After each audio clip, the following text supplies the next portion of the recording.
Now, we're pleased to present A View from the Top, the state of the game industry, with our panelists, Alan DeBevoise, Chairman and CEO of Machinima, Chris DeWolfe, CEO of SGN, Martin Tremblay, President of Warner Brothers Interactive Entertainment, and our moderator, Mike Vorhaus, President of Magid Advisors.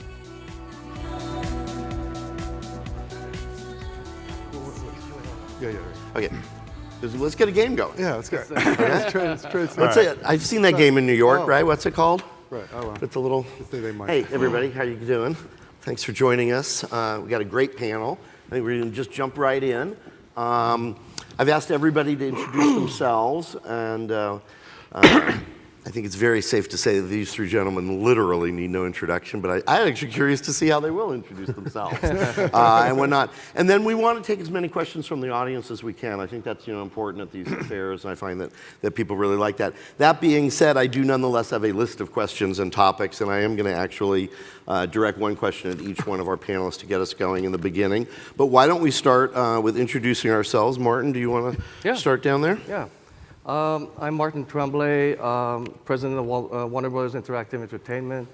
I've been with Warner for 6 years as president of their interactive division, starting up almost the video game business there. I've been before to Vivendi Games as president Worldwide Studios for Vivendi Games for 2 years. Before then, I was at Ubisoft Montreal for about 8 years. Where I was the president of Ubisoft Montreal.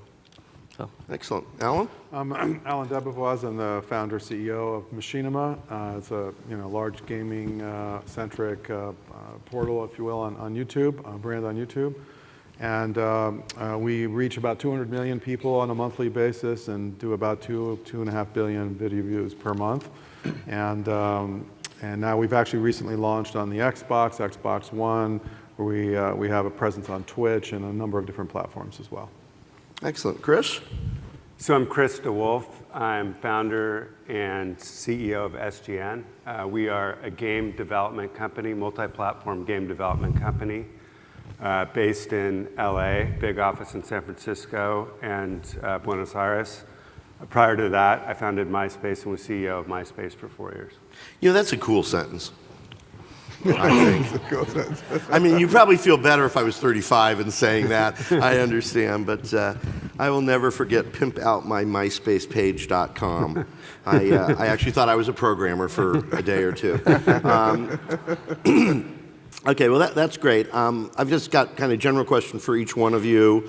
We'll go ahead and work backwards here from Chris. I think this is an interesting story about how you've actually put this company together. Some of us know the old SGN, but this is much more than that one company. And I think we're curious to hear a little bit about how you formed your overall company and what your vision is for where you're trying to take that. Yeah, so back in the MySpace days, I spent a ton of time in Japan. And in 2006, at that time, over 60% of the people were accessing the social networks through mobile devices, and the main thing they were doing were playing games. So it was very clear where the market was going. So when I left MySpace in early 2009, the big question was, for me, what was next? So I had my Japanese experience. Virtual goods were huge in China, and they were just coming over here through Zynga on our platform and on Facebook. So I didn't want to start my own gaming company from scratch, because we all know it's kind of like making one movie. It's a very, very risky endeavor. So what I decided to do was employ a roll-up strategy. So we've acquired 4 game development companies. One that had a big first one was MindJolt, had a big footprint on Facebook. Then SGN, which had a big footprint on mobile. And another company called Hall Pass Media. And Mob Science, which is a game development house. So from there, we took everything together and said, okay, we're in the business of making IP, and we should be able to distribute these games anywhere, whether it's on Facebook, web, iOS, Android, or mobile. So that's the thing that we did that was very different than, let's say, a Zynga, who had 2 different groups and developed all their games for the web and then couldn't port those games over to mobile.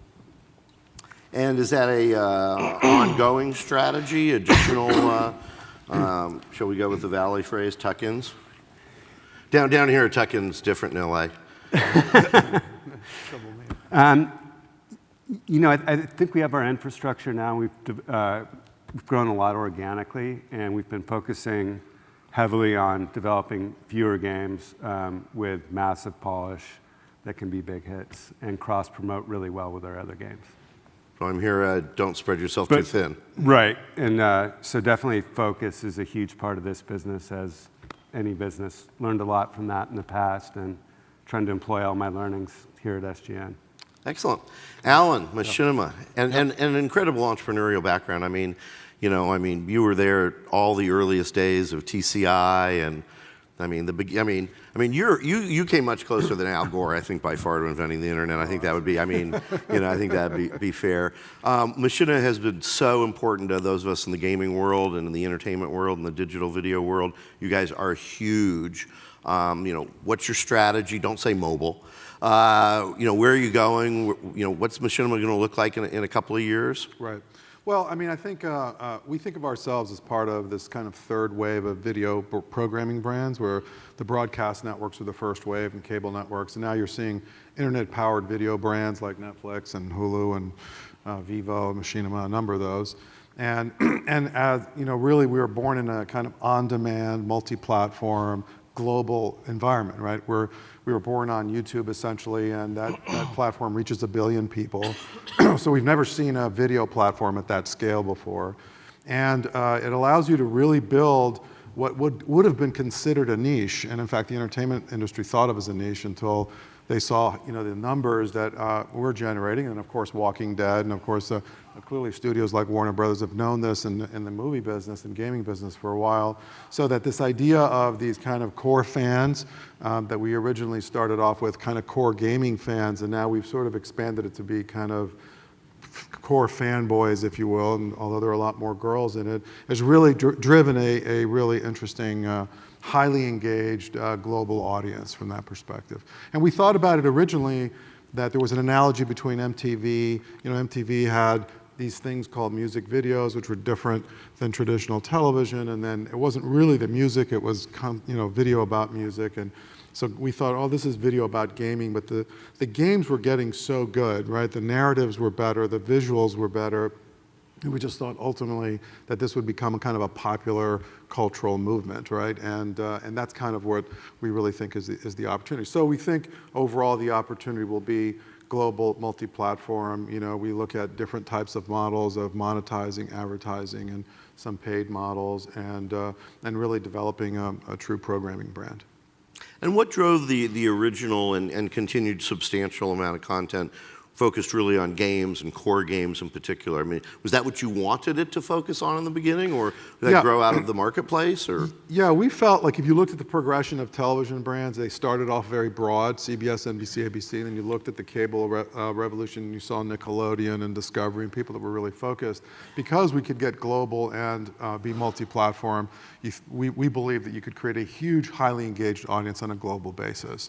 And so we actually started with kind of the opposite of what a traditional media company. We started with one game. We focused on Halo initially because you could actually create content out of the game, and then we expanded it to the shooter category and expanded it out to more gaming, and now we're even focusing on the fanboy type content of Walking Dead and Game of Thrones and TV and movies like Dark Knight, Iron Man, and those kinds of things as well. So it's really, and we think that this culture, if you look at the numbers, is driving the entertainment business. The top shows on television, the top shows in movies, the top games.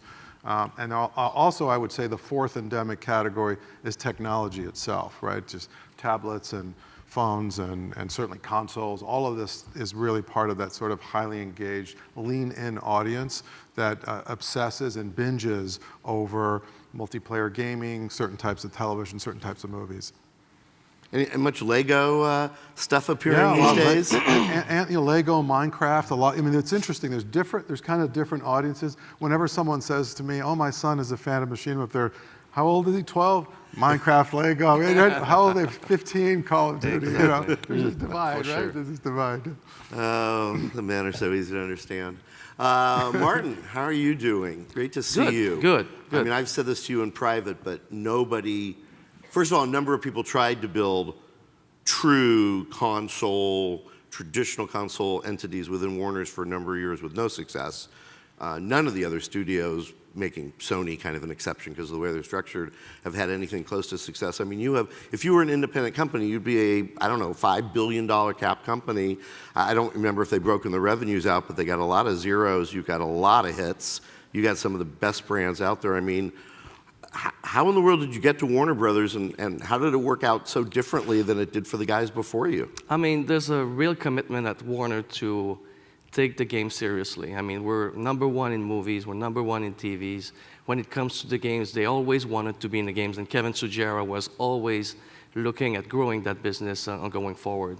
I think when I got there with the group and Kevin's kind of wheel of making it bigger, it comes all together. And honestly, we've made huge and tremendous and very important acquisition, the same way you were talking about with TT Games on the Lego games that we're making that are very, very, very successful for us. It's kind of a great pillar that we have. We have made great acquisition of Rocksteady for the Batman Arkham franchise that is clearly one of the big pillars of our organization today. The other acquisitions we've made was Mortal Kombat with the NetherRealm studio in Chicago that came from Midway. So these three key acquisitions kind of put the clear foundations of our organizations on when we started up, let's say 6 years ago. Today, we have kind of transformed our entire organizations into a more nimble game as a service, acquisitions of players as much as possible. And the real strategy that we're looking at now is how can we grow our franchises? I've named 3 of them. But we have more to come. We have Lord of the Rings that I always wanted to recreate and make it bigger. I think we have Shadow of Mordor that's going to come out at the end of the year that we are very, very enthusiastic about. But what comes with that, and it's the theme that you were talking about of the ecosystem. We are strong believer that to get a franchise to the right place, you need to get and reach as many people as you can. To reach those people, you need to be on multiple platforms at the same time.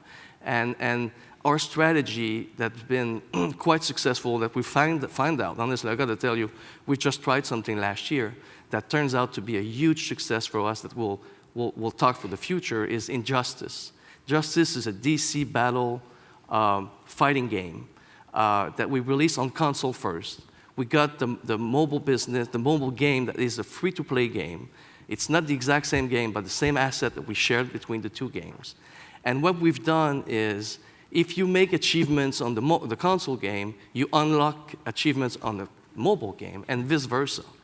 That whole ecosystem of players have contributed to increase on numbers on console, increase on numbers on mobile. And for the first time in 15 years in games, we got as much revenue on physical than we had on downloads and MTX and DLC, and on mobile. I was looking at the numbers, my God, we got as much. Who would have thought that we would have been in that place today? And now that's the goal. We're looking at, okay, console is a much bigger investment. DLC is a tremendous, important piece of the business as part of the console business.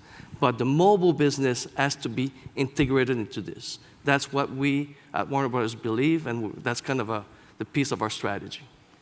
And you've opened a studio in addition to the ones that you've bought around the country. Do you have studios outside the country too? We have, England. of course, we have Rocksteady and TT in London. We made an investment in Seoul, in Korea, to explore the Korean market. We opened up a development capability in Japan for mobile. We have a San Francisco studio that we started from scratch with Greg Ballard that is starting up this initiative for us. That's doing pretty well, by the way. I mean, this mobile business, we started up 2 years ago, And knock on wood, is there wood here? I mean, Probably not. I need some wood somewhere. It's been a great journey for us. We're fortunate that our IP, our games, translate well, and clearly the free-to-play model is by far the model that we will continue to invest in the future. So. Now, I don't want to give anybody a hard time in amongst other studios and whatnot, but pretty much around the time somebody else bought a really, really big social gaming company on the web focused on Zynga, not Warner Brothers, you told me you made around that time you told me at that time that you had made a definitive decision not to go into web Facebook.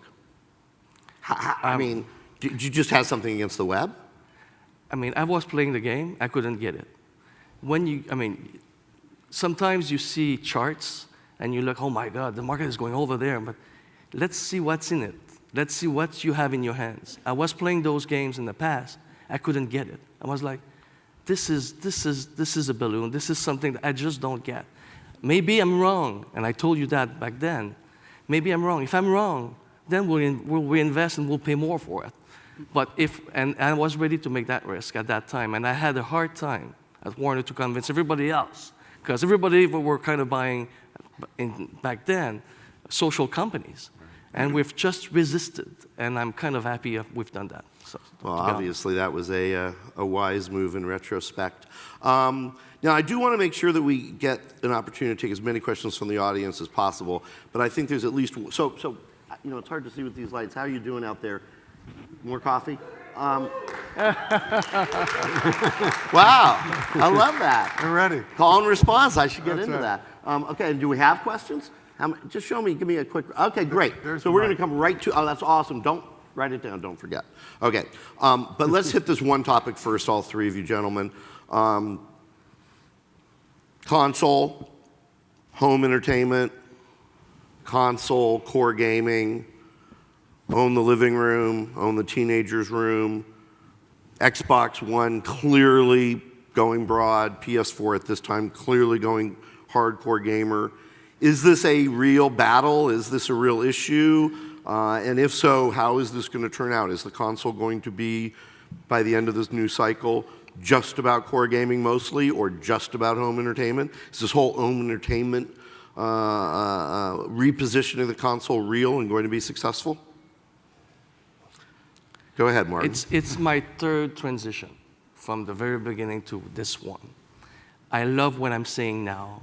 Clearly, the hardcore gamers are adopting these new platforms. It looks we're off a very good start, and I'm really liking it. I think it's a new era.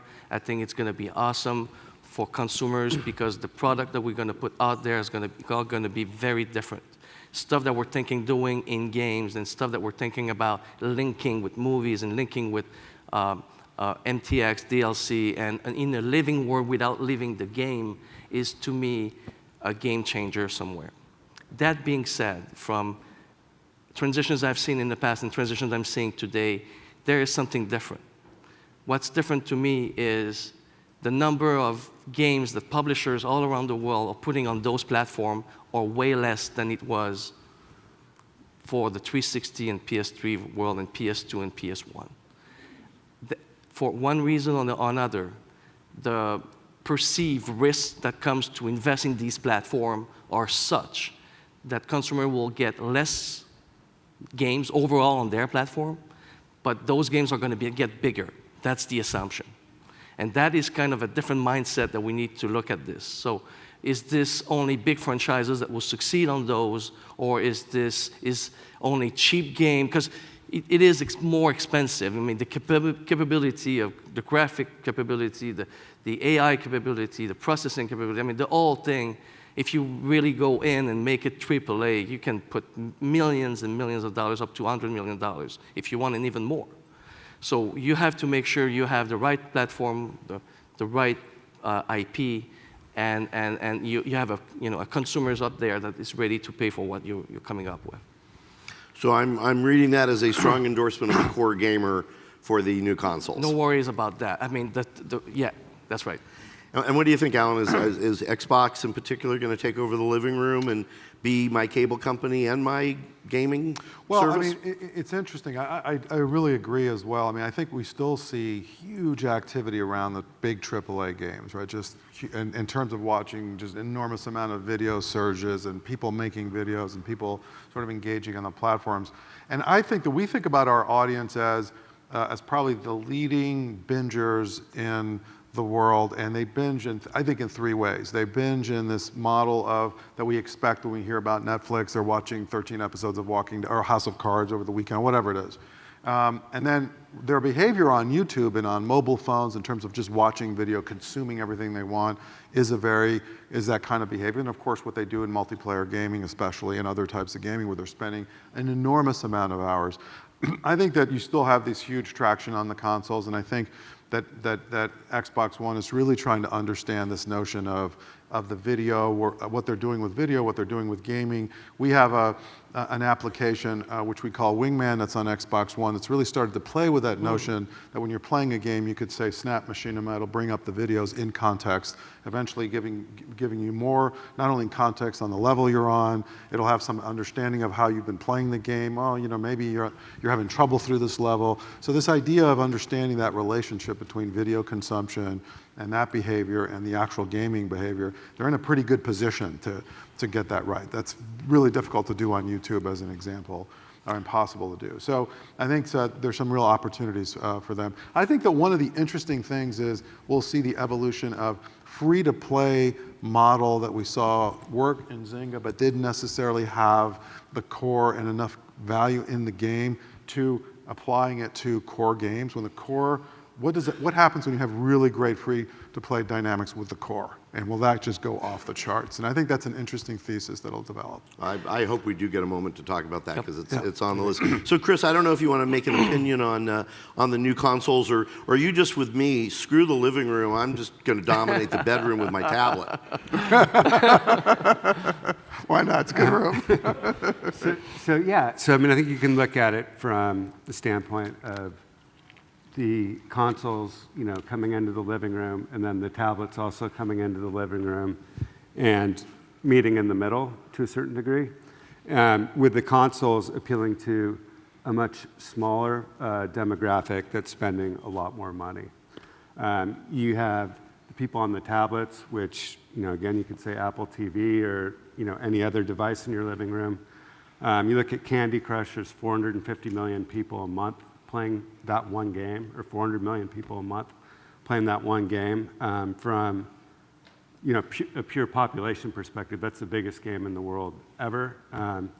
Super successful. It's not a game that I would compare to any of the Zynga games. It's been around for 2.5 years. It's still doing $1 billion a year in revenue, and they have 3 other games that are doing 300 or 400 million. So, like, I see this convergence, and, you know, what we're looking at is reaching everyone, and I think the consoles are more of a niche, and maybe they're becoming more widespread, but everyone's going into the living room, and there's room for everyone. Okay, excellent. I know we saw a bunch of hands back there. We'll start with you here in the front. We got one microphone going, or? Great. Okay, and we'll take a couple in the back there, and I don't know where the third is, but go ahead, please. Yes, good morning. English is my second language. I apologize if I'm not clear.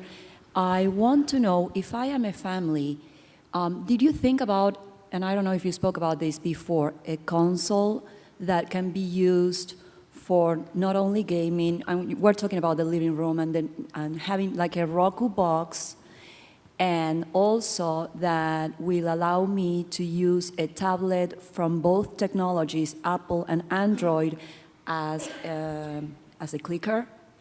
Is that something that anybody's working on or thinking on, or can those two technologies not integrate because you are fighting against each other? Is that, because as a family, I would love to have something like that. I don't care how much it costs. I will have it in my living room, and then, you know, if my kids can just, if we can all work with different technologies, and one wants an Apple device and the other one wants an Android device, is that too utopian? I hear this question as a question about games across platforms, different Yes. platforms? and Integrate across absolutely operating everything and play a DVD on that as well. Okay. I mean, we've talked about this, of course. I'm sure Chris has got some opinions about this. Alan's been a leader in the space. So do you want to start first, Alan, since you're in the middle here on this one? I mean, we know them all, consumers man. like this, right? Huh? We know consumers like this. Yeah, I mean, Is it doable? Well, I think consumers like it. Obviously, you have these platform. Some of them are conflicts. Some titles are exclusive to certain platforms. You know, there's some issues around some of that. And I think it's also the type of gamer that you are. I think if you really want something that's, you know, really fast response, and you have to play it, and you want to play multiplayer and connect it, you know, you're probably on the consoles are probably better for those kind of games right now. But I do think that, you know, people in general want their titles to show up wherever it makes sense, and certainly we, from a video perspective, want the videos to show up wherever it makes sense, whatever device you have. So really, you know, we really live now, I think, in a world where we think of things global, multi-platform, and you should be able to give the customer what they want where they want it. Now, there are some performance issues and other kinds of issues, screen and format issues, but I think overall that would be the goal. Is it realistic to expect the same digital SKU to play on iOS and Android from one download? I mean, there's a question here about operating systems too. Yeah. Not to mention Windows 8, where they're starting to turn out some nice games, but nobody's got a Windows 8 device. Yeah, you know, it's possible. As you know, Android is a bit more of a challenge because there's a lot of different flavors and versus iOS. But I mean, there's you know, it's clearly people are doing it, right? I'm sure a lot of you are doing multi-platform games. So. Are you guys looking at trans gaming, multi-platform, buy once, play anywhere is a phrase I heard describing this? Yeah, so all of our games are free to play. So you do have to download the game twice, but it's free to download. And your score carries over and your level carries over from one platform to another. So from that perspective, we're multi-platform. You can play it on Facebook, and your score carries over there as well. So there isn't an issue there. You can't have it on one SKU just because, I mean, that's more of an Apple and a Google issue than it is for anyone else. But from a game developer perspective, you can emulate the same type of playability. As you get into the living room, like, everyone's working on different solutions, so everyone will be able to play all of their games, you know, on the living room television or, you know, whatever device happens to be there in 5 years from now. I just think it's a little bit clunky right now. You know, there are ways to do that now, but it's a little bit clunky. Certainly Xbox is trying. And then there's the barrier to entry of getting a critical mass of game developers to develop on your platform. So Xbox is going out there, you know, trying to get everyone every developer that aren't core gamers, but yet are really popular in the iTunes charts and in the Google Play charts to develop for Xbox, for example. Yeah. No, they've become quite the indie supporters. It's a little bit like having the Sony Corporation running Sundance. I've been impressed by that pivot. I think you know, when you're a medium size, I mean, there's a lot of things that Martin can do at his company. He can experiment. He can put 25 people in Japan and 80 people in San Francisco, and who knows where he's going next. But you know, when you're more of a medium-sized company, you got to be really, really focused. And part of that focus is, you know, what platform you develop for. He's even got guys in garages, believe it or not. I sound like we're not focused, but that's okay. I mean, You don't have to be. So you are a huge company, Martin. Are you guys going to be leaders in this clear consumer demand? I think this questioner represents what we see in our data. I want to play the exact same game. I mean, you have a nice midterm solution, but is this a leadership area for you, or the first parties need to take the lead, or? Yeah, there's multiple examples of what you were talking about. I think overall, if you play a console game, you can get you play the game yourself, you enjoy the game, your husband, whatever, and you want your kids to participate with you. There's always a companion app that we call that can be either on your iPhone, on your iPad, or your Google device. That is already in the market right now. If you play Batman, you'll get those kind of access and get interactions where the entire family can participate and play with it. Other things that what you were also talking about is, can I play the exact same game and progressions I'm making on mobile devices can be applied to a PC, to a console. We're launching a game right now that's going to do that. That's called Lego Chima. And that game is right now, we're launching it within the next couple of months. It's the exact same game on all possible platforms that you can think about. So you have a user ID, you sign in either on your mobile, on your PC, or on the console, and you'll have access and you can find exactly where you were in the game. And the game by itself is a free-to-play game. So you can play hours of that game without having to pay a dime. We expect you to pay something at some point, but that's kind of the model that we're working on at this moment. Well, you expect 10 to 20% if you can do Riot or Wargaming numbers, 4% if you can do social casino numbers. What we like about free-to-play is there's no ceiling. When we were selling where you sell a game at $59.99, the only amount of money you can get is $59.99. We found out that some consumer can pay up to $3,500 a week to play that game. So why limit yourself with $59 bucks? Sure. This is why the free-to-play model is very interesting from a publishing perspective, as much as it takes tons of courage to invest millions of dollars and go free. You don't know what you're going to get. But it proves out that there's no ceiling thing is a good business model, I would say that. Okay, great. We call those killer whales. That's right. At that level. Okay, in the back, I think, right? Hi, I'd like to touch on something that Martin mentioned earlier, which is the increasing divide between the big AAA franchises like the Call of Duties, the GTAs on one end, and the smaller indie or social mobile games on the other end, and kind of the increasing lack of AAA quality traditional narrative games. Especially looking at the closure of Irrational Studios this week, the rumors that an award-winning game like BioShock Infinite didn't hit its revenue targets. Warner Brothers has had some success with traditional narrative games with its IP, like Batman and Lego. Is there any hope for, between the risk and the cost, is there any hope left for traditional narrative AAA games that don't have a licensed IP, that are a brand new IP, or are those basically dead now? Yes. We, in fact, investing in those. The thing is, we wanted to get that foundation done before we're going to make some risk. We're in that kind of process right now. We believe that the introductions of the new platform, the new console, open up a market for new franchises as well. So those haven't been announced on our side yet, but yes, we're going that direction. One thing that's really interesting, and I think it sort of gets to this platform issue, is when we look at the culture, we see these huge episodic franchises that people are obsessing about, Game of Thrones and Walking Dead and et cetera, Breaking Bad, all these things. And then we're also seeing these big narrative games. And one of the things that I think is interesting is because these have lived in different worlds and disconnected worlds, right, it's very hard to connect them. But for the example I always use is imagine that you ran a season of an episodic series and it did really well, and so the second season, the finale, say Walking Dead, and season 2 had the hordes showing up at the farm. Well, what happens is 6 months later, a game that's really disconnected from that moment shows up, and of course that's natural because people are watching Walking Dead on television.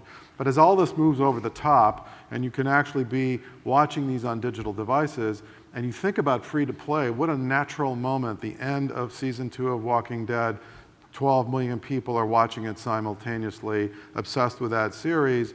What a natural moment to launch a free-to-play game, right? And I think that this idea of episodic narrative and the incredible obsession that we've seen, I mean, now you look at Netflix and companies like that, that is the most valuable content that they care about, are these big episodic franchises. And then you see these big narrative, obsessive type of opportunities. I think that's a place where those two come together in devices that can talk to each other, and vice versa. A great game could launch an episodic series. You could imagine that kids are playing Call of Duty and now this incredible series gets launched off of it. And I think that that's going to be a place where there's a lot of innovation, and we know that the culture is crazy about this type of content. So I think it's interesting. Which we've done something together about Yeah. this on Mortal Kombat. Yeah, exactly. On Mortal Kombat, we release a live web series of how many minutes? It was 12 90 episodes. minutes in total. 90 minutes in total,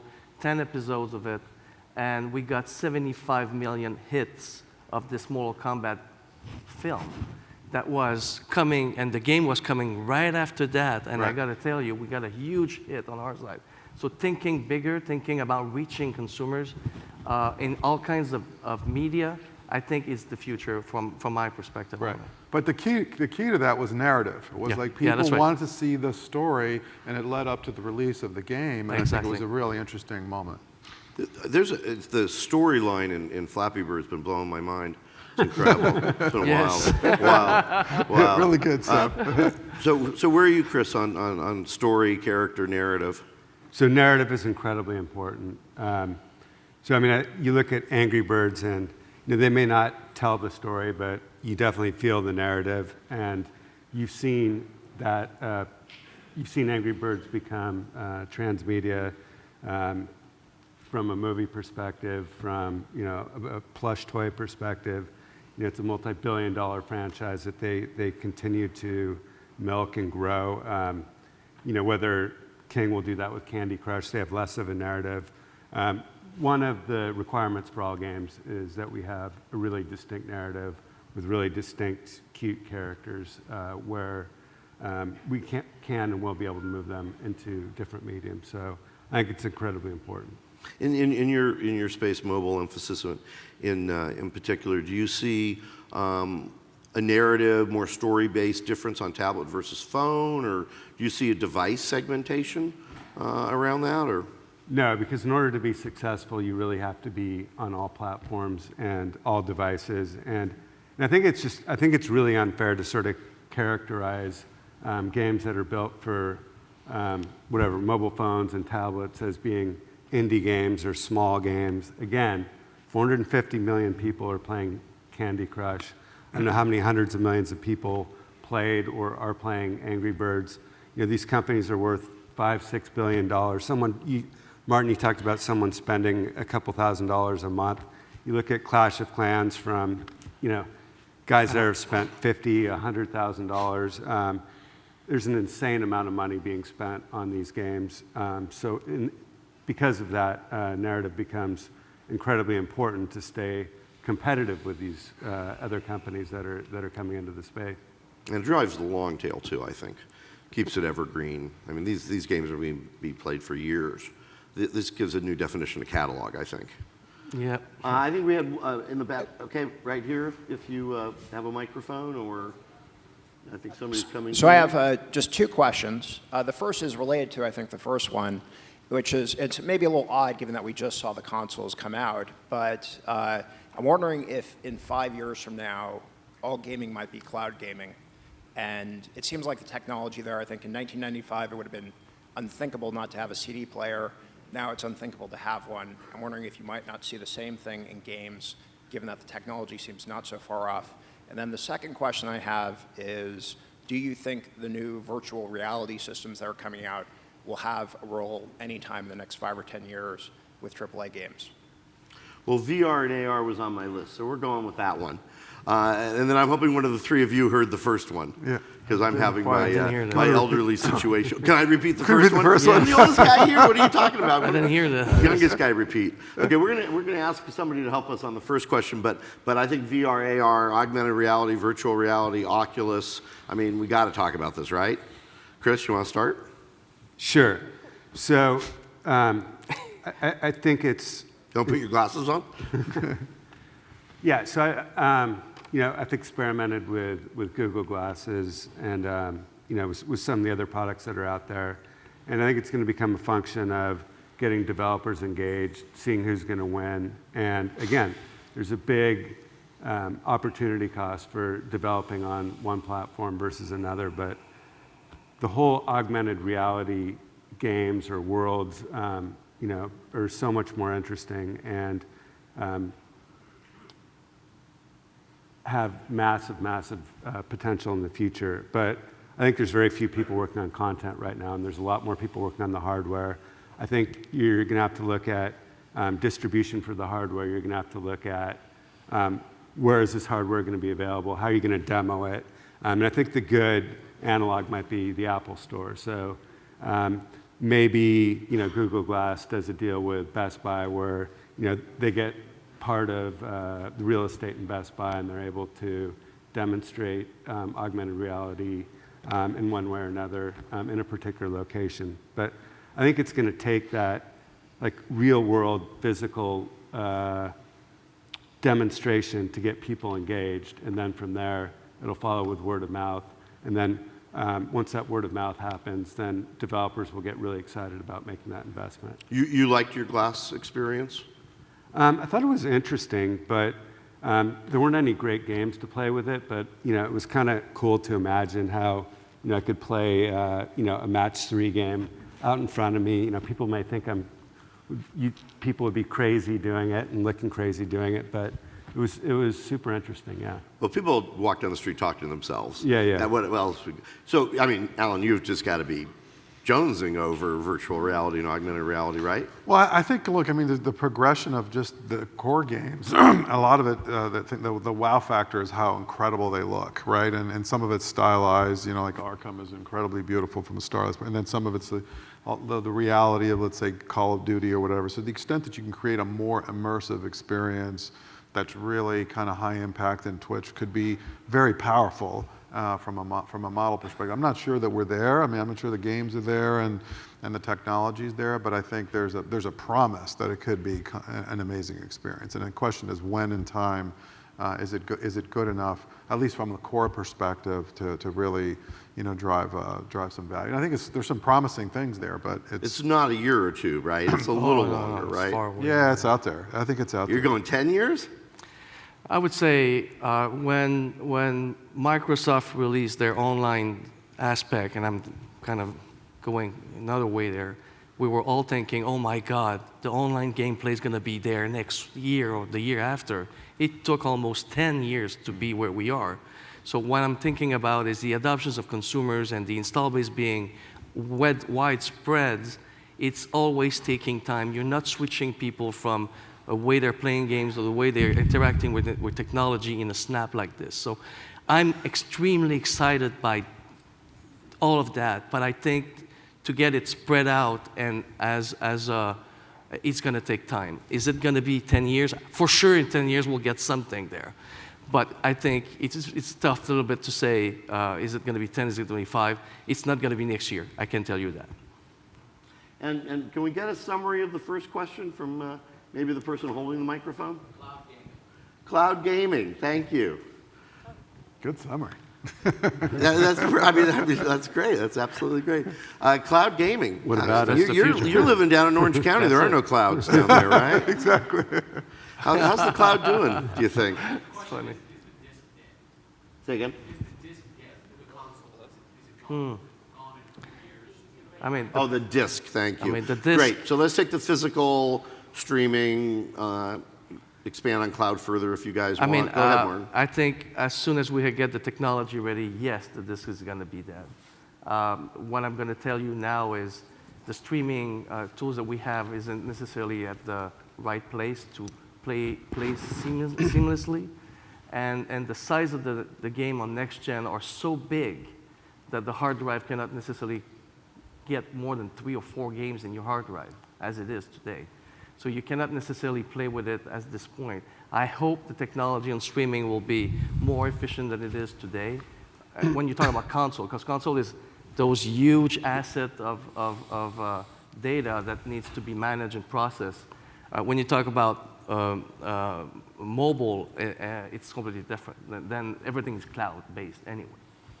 So I would just add to that. I think this streaming piece is really interesting, but I think the question also changed the way in which you develop the games, because not to get too technical, but the GPU graphical processing unit in these mobile devices are so incredibly powerful that you have to build your games to leverage the GPUs and all of the technology that are available in those devices right now. And to the degree that you do that versus rely on streaming new data that's a good point. and having a lot of the actions and gestures go back and forth, from your device to the cloud, and have more of it happen on your device, the game becomes a lot more interesting and more advanced and more console-like, but not exactly console-like. Right, no, but that's Right, that's right. Well, it's the battle between the native hardware and the cloud, right? Like where is the most efficient way to get a great experience? Yeah, I always like to say the cloud's got way too much sunshine. But I was in Russia about a year ago doing some research, and I think I've never heard this said anywhere, and I've been doing this for a couple of years. And repeatedly, these young men said, "We like downloads. We like big downloads. The bigger the download, the better. The bigger the download, the better the game." So you even have this core group of people. They're not demanding the cloud. They're not demanding streaming. I think it's remarkable that Martin was so positive in his comment about digital, because 7 years ago, if you had said that, your boss's boss would have gotten a phone call from Bentonville, Arkansas. That's right. You would never have said that 7 years ago. I know. Yeah, I know. digital, it's coming. Yeah, you may still get a call from somebody. Might be your VP of sales. But, okay. This is a mom question. My name is Shirley Hussar. I'm the CEO of Story.com. This is a mom question. I have a 17-year-old, and I'm really trying to ask myself which way is the best direction to take him. He's getting ready to graduate from high school. He has built his own computer by scratch. He's even generated Bitcoins on his own computer. I mean, he's very, very smart. And do I take him down the route and end up spending $100,000 to $200,000 in education? Is there a mentor program that you could help me as gamers to guide this child? Because I'm more of a social media, and Mike's son is not a social Facebook kind of guy. He is truly a gamer. He is a designer. He is a creator. And what do we do with this next generation? And can you help me? You're great. God bless you. Every mother should do this. Okay, which one of you is hiring your son? Let's just get this done. No, I'm serious. Can you get him down to Orange County or Burbank? Come on, guys. Come on. The apple can't fall far from the tree. This kid's got to be great. So I think one thing I think is really interesting is that, like, if you go to the USC Cinema School, not every school is as fortunate to have such an advanced gaming program as USC. It's #1 in the world. But from day one, they begin to work on their own games. They work in teams. They study proven game mechanics, audio, every single aspect to building a game. In gamification, they study, they practice, they have game competitions, they invite EA, they invite companies like us in there to judge their competitions, look at the products that they come out with. And so, I don't know, maybe there's a great school out there, because I'm not sure that you can just have a mentor that says, okay, kid, come on in and learn everything, because unless you're a really large company with a specific mentorship program, they may not learn as much. So I like the notion of a quasi-academic sort of environment that's mixed in with real-world game development. Other schools, programs, give me your card. Give me your card at the, I at agree, the end, and we'll USC. see if we can help. I think there's some other school like Full Sail. There's some art, programs yeah. out there that are doing, but I think probably here in LA certainly. The Institute of Art is another one. We have one in LA. There's one anywhere in the world. I mean, there's multiple San subsidies of Francisco. that. The Institute, the Art Institute.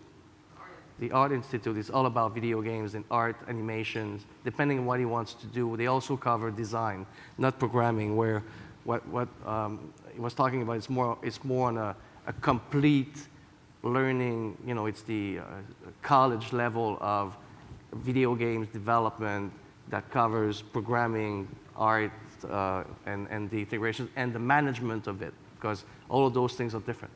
We need a team of, on console, we need a team of 200 people to make a game. On mobile, we need 25. And believe me, they're all different. It's all people with different skills that are all building games. So there's job for everyone there. So I'm going to ask each of you for a lightning round to answer of prediction, 2014, 2015 prediction. Give you a second here. Okay, we got time for one other question. Okay, short, Mark. Okay. Hey, guys. So talking about mobile and free-to-play, how do you guys, specifically Martin and Chris, as bigger companies, think about forecasting what your free-to-play games will do? I'm thinking specifically about, the bigger companies, specifically Zynga, who haven't been successful in creating a formula, being able to repeat. And then in the last month, you see Flappy Bird come out of nowhere, go away. And then a clone, apparently Snappy Fish, created by one Italian guy in 3 days, goes to #1 on iTunes. So how can there be, without analytics, without all the stuff, how do these little guys compete? And then how do you bigger guys make that a predictable business that someone can be like, yeah, Warner's going to do this amount of revenue in free-to-play or mobile over the next couple of years? So first of all, what's going on in the iTunes charts right now, everyone's scratching their head. No one knows what's going on. Flappy Bird was a definite phenomenon. How these other clones sort of got in the top 10, we can only speculate. But they're not, those kinds of games aren't here to stay. They're there for a several-month period of time. They're not making that much money. They're not making hundreds of millions of dollars. So the first part of your question was, how do you predict if a game's going to be successful? That starts with the green lighting process. Does it have a proven game mechanic? What's my unique twist on it? What's the narrative, as you guys talked about? And is it fun? Is it monetizable? What are my goals from an average revenue per daily user perspective, a retention perspective?